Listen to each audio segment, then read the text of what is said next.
You ever had one of those mornings when the air feels thick like it's choking you? The sky's lost its blue, everything's gray, even the sun seems too tired to show up. That's where I found myself.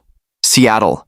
A rundown gas station, my black Bentley parked right in front looking out of place, like it belonged in some glossy ad, not in a neighborhood like this. People would have looked at me and thought I had it all, a sharp suit, a fancy watch. But truth? I was hollow, just going through the motions, watching life blur by. And then, out of nowhere, I saw her. A little girl, no more than 7, barefoot, scrubbing my car's hood with what looked like a ripped-up t-shirt, like it was precious to her. No adult, no sign she belonged there. Before I could roll down the window and tell her to scram, I heard it. The song. The same lullaby my daughter Chloe used to sing with her mom, Abigail. That tune, it hit me like a punch in the gut. Every Sunday morning, I'd fake sleep just to hear it, and now, here it was. Coming from a stranger's kid, my heart stopped. After the accident, after I lost them both, I thought that part of me died too. But hearing that song, it felt like someone reached into my chest and squeezed. I stepped out of the car, the door slamming behind me, making her freeze.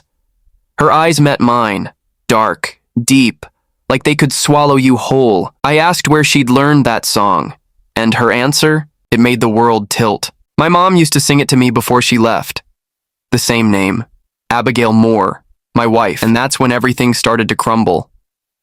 She said her name was Lily Moore, 7 years old, living with a woman named Miriam, after being dropped off at a shelter in Tacoma. Her memories of her mom were fading, but the song, she never forgot that. And she had this crayon drawing, so rough, but in the corner, 3 stick figures under a crooked tree. Mommy, me, and Daddy.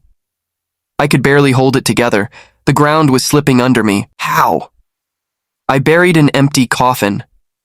They told me Chloe drowned, but this little girl, right here, she sang my daughter's song. I should have caught my flight. Gerald was waiting. The jet's ready, but I didn't. I asked if she was hungry instead. We went to a diner. As she ate, I noticed how she counted the fries before she ate them, just like Chloe used to. The questions kept coming, but every answer she gave made it harder to believe it wasn't her. Greenmount Academy, the same preschool. But then, things started to get strange. A black car rolled up outside the diner, 2 men stepping out and watching us with cold, calculating eyes. Maybe it was paranoia.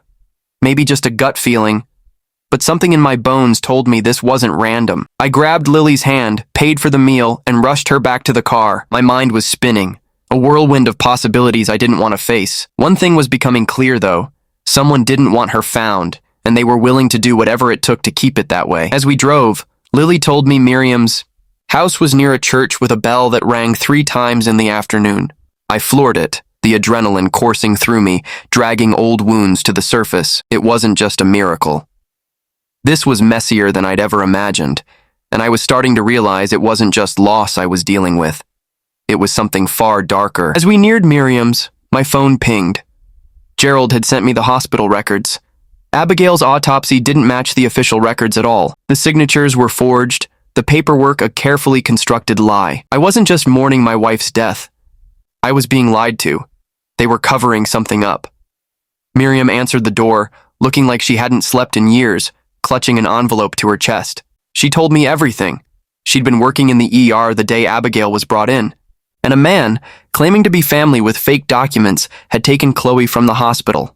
That man was James, my former business partner, the same man I'd kicked out years ago for embezzling millions. Pure revenge. Chloe had been used as a pawn in a game I didn't even know I was part of. Before I could even process all of this, the screech of tires filled the air as a black SUV pulled up outside. James himself stepped out, flanked by 2 goons. My heart sank. I shoved Lily and Miriam out the back, instinctively moving to confront him. The next few minutes were chaos. Fists, threats, blood staining the driveway. James taunted me, telling me justice was a fairy tale for people who could afford to believe in it. I thought I was done for, thought this was it, but then I heard her. Lily's voice screaming, "Daddy!" That one word lit a fire inside me. I fought with everything I had left, crawling to protect her, taking blows meant to break me. Just as James pulled a gun, police sirens screamed in the distance. The neighbors had called 911. James was arrested, but not before making it clear this wasn't over. Not by a long shot. Standard procedure meant that Lily and I were separated, locked in a fight with the system. They said they had to prove I was her father. I was battered, bruised, and sitting in the hospital when the DNA results came in. 99.9999% probability. But I knew the truth long before that test came back. Paperwork didn't get you your daughter back. The system was cold and slow, and Lily, she was just a case to them. But a few days later, they let her see me, minutes at a time, supervised like I was some kind of stranger to her. She was quiet, clutching a notebook full of drawings. But when I looked into her eyes, I saw something fierce. She told me she wanted to stay with me, even though everyone else said I wasn't her real dad. I promised her I'd learn to be the father she deserved, even if I messed up along the way. Then she handed me a drawing, a simple sketch of us in a park holding hands with a dog by our side. The word belonging was scrawled across the page. It hit me like a punch in the chest. The custody battle was a war. In court, they dredged up every painful detail, my grief, my losses, but no matter how much they tried to tear me down, they couldn't change one thing. She was mine. And no matter what the world said, nothing was going to take her from me again. My failures, my past, those were the things they threw at me in court. They said Lily needed stability, that I was too damaged, too broken to be her father. But my lawyer, a bulldog who'd been with me from the start, wasn't backing down. A child psychologist took the stand, testifying that Lily had bonded with me, that ripping us apart could destroy her for good.